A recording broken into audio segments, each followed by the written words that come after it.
ایک روز ابو جہل اور چند کافر ایک جگہ پر بیٹھے تھے۔ ایک سائل نے آ کر سوال کیا۔ انہوں نے سائل سے تمسخر کے طور پر کہا کہ تم حرم میں چلے جاؤ، وہاں حضرت علی رضی اللہ تعالیٰ عنہ بیٹھے ہیں، وہ تم کو بہت سا مال دیں گے کیونکہ وہ بڑے سخی ہیں۔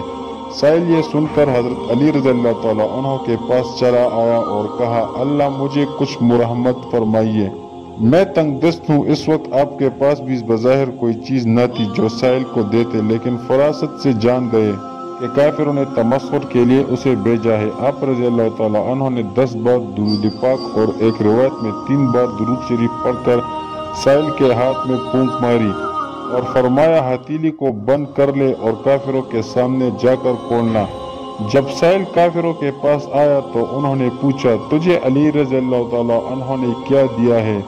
اس نے مٹھی کھولی تو سونے کے دیناروں سے بھری ہوئی تھی۔ یہ دیکھ کر کئی کافر مسلمان ہو گئے، جبکہ ایک روایت کے مطابق ایک قیمتی گوہر مٹھی میں آ گیا۔ سبحان اللہ۔